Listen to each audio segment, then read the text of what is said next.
নমস্কাৰ প্ৰিয় শ্ৰোতাসকল, আমি পাঠ কৰি আছোঁ উভতি নহাৰ ঠিকনা। এয়া দ্বাদশ খণ্ড, মেঘালয়ৰ ৰাতি আৰু এটা অদৃশ্য ছাঁ। মেঘালয়ৰ সেই ঘূৰণীয়া পাহাৰীয়া ৰাস্তাবোৰত প্ৰাণজিৎ বৰুৱাৰ পুৰণি জীপখন পগলাৰ দৰে দৌৰিছে। বাহিৰত মুখলধাৰে বৰষুণ, যেন আকাশখনে আহি তেজপুৰৰ সেই জুইকুৰাৰ শোকত কান্দিছেহে। জীপৰ হেডলাইটৰ পোহৰত কুঁৱলীবোৰ ধোঁৱাৰ দৰে লাগিছে। পিছফালৰ ছিটত অন্ধ্ৰ প্ৰিয়া আৰু সৰু নুপুৰ বহি আছে। প্ৰিয়াই নুপুৰৰ হাতখন বৰ জোৰেৰে খামুচি ধৰিছে। যেন যেন হাতখন এৰি দিলেই নুপুৰ পুনৰ সেই আন্ধাৰৰ মাজত হেৰাই যাব। দেউতা, দেউতা, সিহঁত এতিয়াও আমাৰ পিছে পিছেই আছে, নুপুৰে ফুচফুচাই ক'লে। তাইৰ চকু দুটা বন্ধ, যেন তাই এক অদৃশ্য মানচিত্ৰহে দেখি আছে। মানসৰ গাড়ীখন এতিয়া ৩ কিলোমিটাৰ পাছত। মই তাৰ মগজুৰ সেই হিচাপ কৰা শব্দবোৰ শুনিবলৈ পাইছোঁ।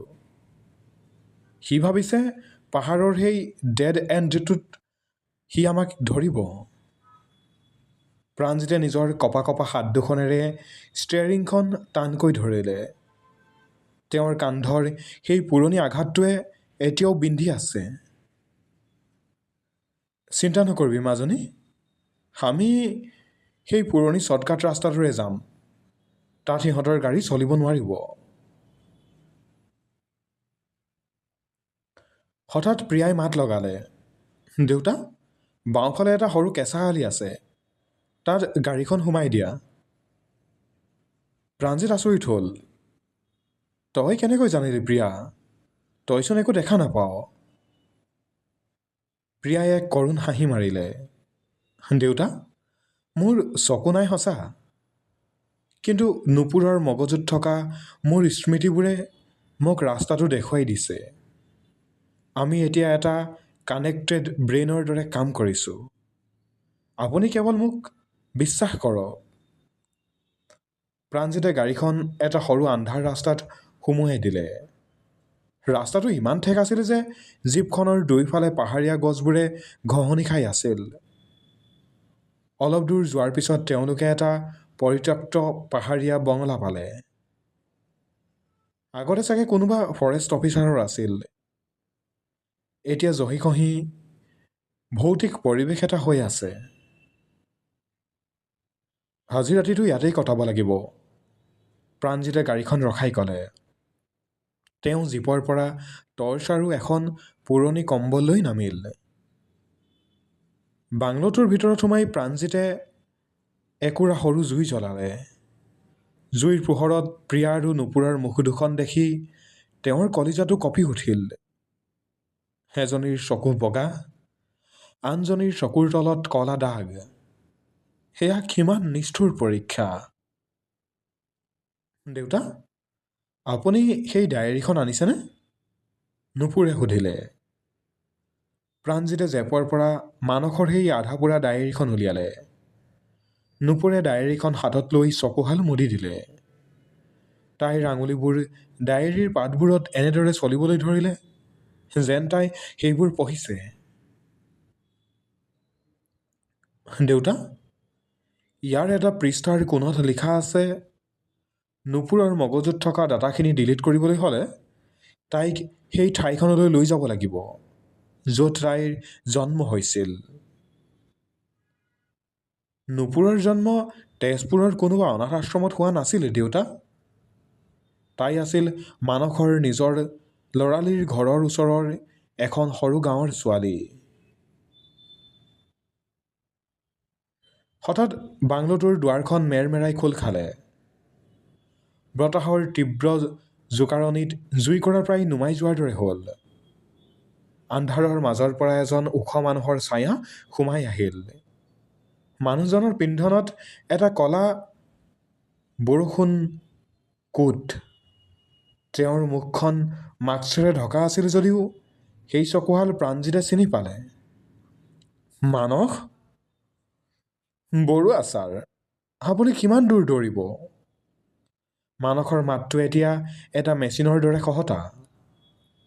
আপুনি ভাবিছে পাহাৰৰ এই নিস্তব্ধতাই আপোনাক ৰক্ষা কৰিব? আপুনি নাজানে যে নুপুৰৰ শৰীৰত মই এটা ট্ৰেকাৰ লগাই থৈছোঁ, যিটো তাইৰ মগজুৰ তৰংগৰ লগত জড়িত। মানসে হাতত এটা সৰু কলা যন্ত্ৰ লৈ আছিল। সেইটো এটা মাইণ্ড কণ্ট্ৰলাৰ।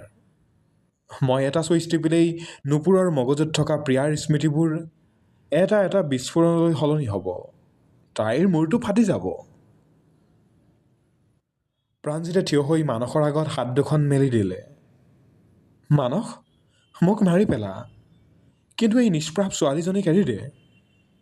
তই যি বিচাৰিছিলি সেয়াচোন তই পালি। এতিয়াও তোৰ হেঁপাহ পলোৱা নাইনে?